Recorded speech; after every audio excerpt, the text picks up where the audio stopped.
The bus Route 66 was supposed to end at Meridian Station. That's what the schedule said. That's what Danny had known for 3 years of driving the route. But tonight, the bus kept going. It was 11:47 p.m. when he dropped off the last passenger, a tired nurse heading home from a double shift. Danny watched her disappear into her apartment building, then prepared for the drive back to the depot. That's when he noticed the woman in the back seat. She hadn't been there a moment ago. Danny was sure of it. He always checked the back before ending his route. But there she sat, in the very last row, wearing a pale blue dress that looked decades out of fashion. Her dark hair hung limply around a face he couldn't quite see clearly, like she was perpetually shrouded in shadow. "Miss, we've reached the last stop. I need you to keep driving," she said. Her voice was soft but carried the weight of an order.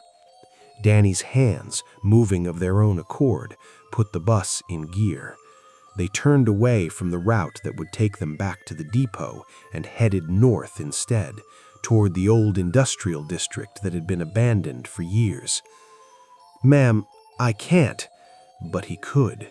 He was. His hands gripped the wheel, his foot pressed the accelerator, and he had no control over either. The bus rolled through empty streets. Streetlights flickered or didn't work at all. The buildings grew more decrepit, windows boarded or broken, covered in graffiti and grime. Danny tried to reach for his radio, but his arms wouldn't obey. "You're the 17th driver," the woman said from the back. The others didn't make it. In the rearview mirror, Danny saw her face shift into focus for just a moment. It was young and pretty, but her eyes were black voids, empty of anything human. "Didn't make it where?" His voice cracked. "To the real last stop." The bus turned down a street Danny didn't recognize, though he'd lived in this city his entire life. The buildings here were wrong, their architecture impossible, walls meeting at angles that hurt to look at. The darkness seemed thicker, pressing against the bus windows like something alive. More passengers appeared in the seats. One moment, the bus was empty except for Danny and the woman.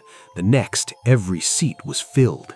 Men in outdated suits, women in dresses from different decades, a child holding a doll with button eyes. None of them moved. None of them breathed. They all stared straight ahead with the same empty black eyes. The bus route changed on the digital display. Route 66 to Route 666 to Route Error to Route Infinity. "What do you want?" Danny whispered. "You're a driver who can reach the end. One who won't crash, won't go mad, won't try to jump from the moving bus like the last one did." Danny tried to remember the last driver on Route 66 before him. Jerry something. He'd quit suddenly, Danny had been told, but now he wondered if that was true. The bus entered a tunnel Danny didn't know existed.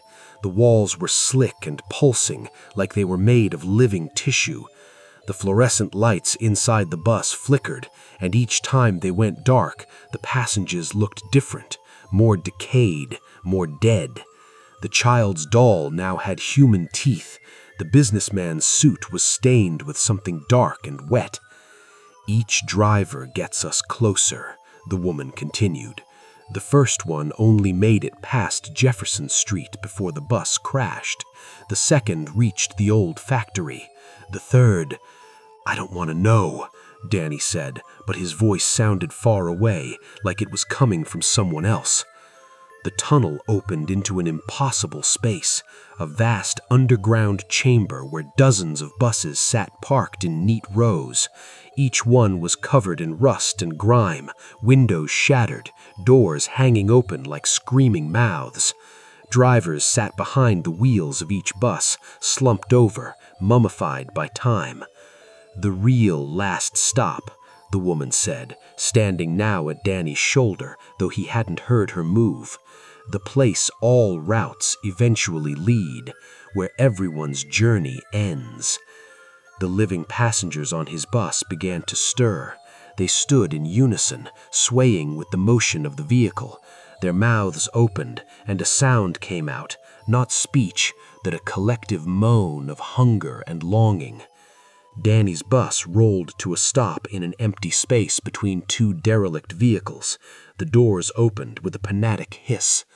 "Your turn to rest. Your route is finished." But Danny felt something in his pocket, his grandmother's old rosary, which he carried for luck, though he'd stopped believing years ago. His grandmother's voice echoed in his memory.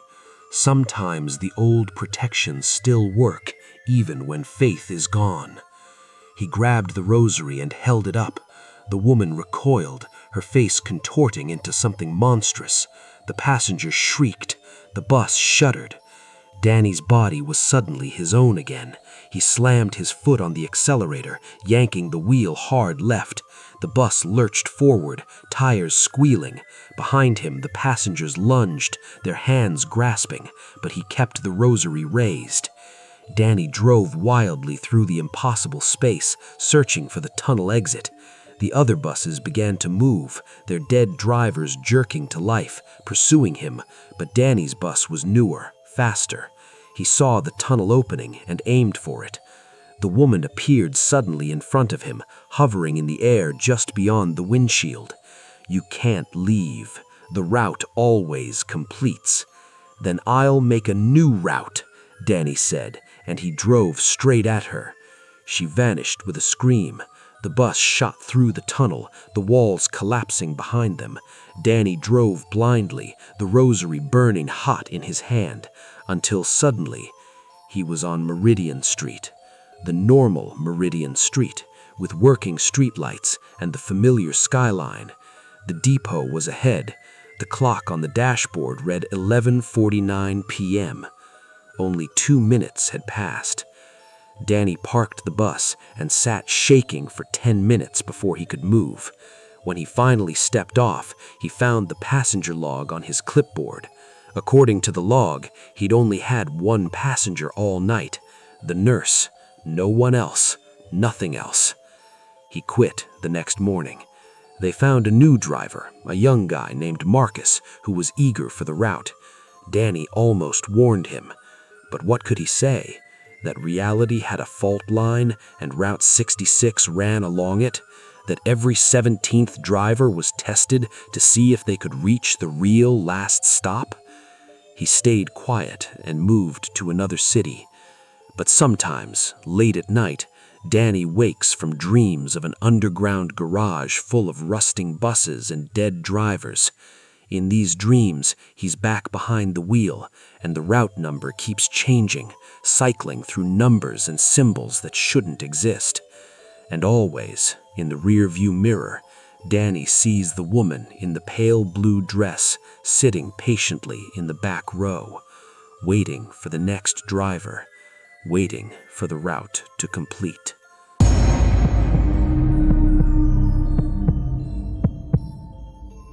Sarah found the doll in her daughter's room 3 days after the funeral. Emma had been 8 years old. The cancer took her quickly, 6 months from diagnosis to death. The room remained exactly as Emma left it, stuffed animals arranged on the bed, drawings taped to the walls, the pink lamp still waiting to illuminate bedtime stories that would never be read again. But the doll was new. It sat in Emma's rocking chair by the window, a porcelain doll with dark curly hair and a white lace dress. The face was delicate and perfectly crafted, with glass eyes that seemed to follow Sarah as she moved. Most unsettling was how much it looked like Emma, the same button nose, the same slight smile.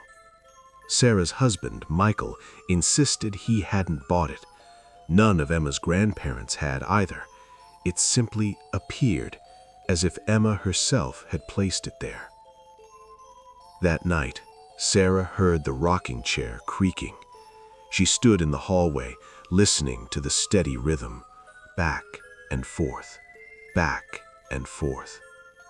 The door to Emma's room was slightly ajar, light from the street lamp casting an orange glow across the floor. Sarah pushed the door open. The chair was still.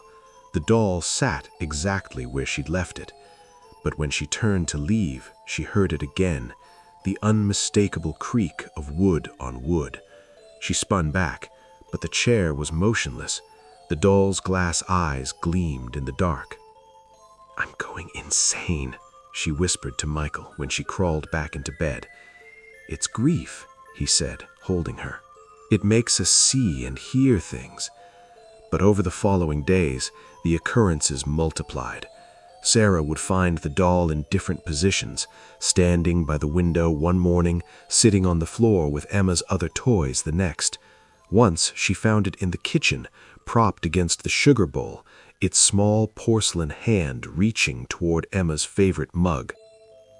The doll's expression seemed to change too. Sometimes it smiled softly, other times its face appeared sad, almost pleading, and occasionally, in certain lights, it looked angry. Sarah decided to get rid of it. She put the doll in a garbage bag and drove it to the dumpster behind the grocery store. She threw it in and heard the satisfying thud of porcelain hitting metal. When she returned home, the doll was back in Emma's rocking chair. "Michael!" Sarah's scream brought him running. "The doll! I threw it away, but it's back!" Michael examined the doll carefully. "Sarah, maybe you just thought you threw it away, or maybe there are two dolls." But there was only one. Sarah knew because she'd marked the doll's foot with a permanent marker before disposing of it. The black X was still there. That night, Sarah heard Emma's music box playing. She and Michael both heard it, the tinkling melody of Twinkle, Twinkle, Little Star that had lulled Emma to sleep for years. They rushed to her room. The music box was closed, but the music continued. The doll sat in the rocking chair, and this time Sarah could see it moving, rocking back and forth in time with the music. "Dear God," Michael breathed. The doll's head turned. It looked directly at them, and its mouth opened slightly. A voice came out, not a child's voice, but something old and papery and wrong. "She wants to come back."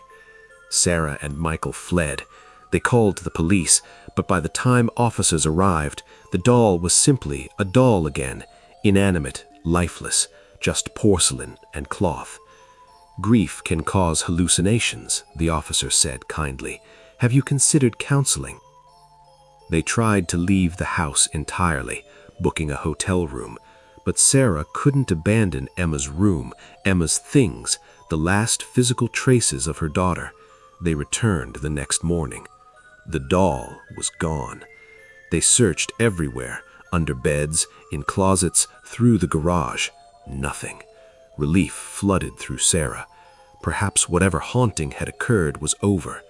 Then Michael found the note on the kitchen table, written in Emma's distinctive handwriting, complete with the backward E she always made.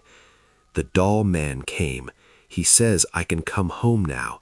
I just need a body. Can I use yours, Mommy? You said you'd give me anything." Sarah's blood froze. She remembered, weeks before Emma died, making that desperate promise as she held her daughter's frail hand. "I'd give you anything, anything to make you better." That night, Sarah couldn't sleep. She lay in bed, staring at the ceiling, listening to the house settle. At 3:17 a.m., she heard footsteps in the hallway. Small footsteps, a child's footsteps. Her door opened slowly. In the doorway stood Emma, or something that looked like Emma. Same curly hair, same small frame, same pajamas she'd been buried in. But her eyes were wrong, replaced with the same glass eyes the doll had possessed. Her movements were jerky, mechanical like a puppet on strings. "Hi, Mommy," Emma said in that papery voice. "I came home. The doll man helped me. But this body isn't quite right yet. It's still dead. I need a living one." Sarah tried to scream, but no sound came out. The Emma thing walked closer, its joints creaking with each step. "You promised, Mommy. You said you'd give me anything." Michael woke and started screaming. The Emma thing turned its head toward him, the movement too fast, too fluid. "The doll man says I can't have Daddy's body, only yours, Mommy. A daughter needs her mother's body to live again. It's the rule." Sarah found her voice. "Emma, baby, this isn't you. You're gone. You're at peace. You need to let go." "But I don't want to be dead, Mommy. It's dark there, so dark. The doll man showed me the way back, but I need you. I need you." It lunged. Sarah rolled off the bed, and Michael grabbed a lamp, smashing it against the Emma thing that wore their daughter's face. It shattered into pieces, not flesh and bone, but porcelain and sawdust. The Emma thing had been another doll all along, animated by something far worse than their daughter's spirit. Among the shattered pieces, they found a card, yellowed with age. "Silas Crane, doll maker. I craft vessels for the departed. Let me help your loved one find their way home." And an address for a shop in the old downtown district that Sarah knew had been demolished 50 years ago. They burned the pieces in the fireplace and blessed the ashes. They had the house cleansed by a priest. They moved away 3 weeks later. But sometimes, Sarah still hears the rocking chair creaking in empty rooms.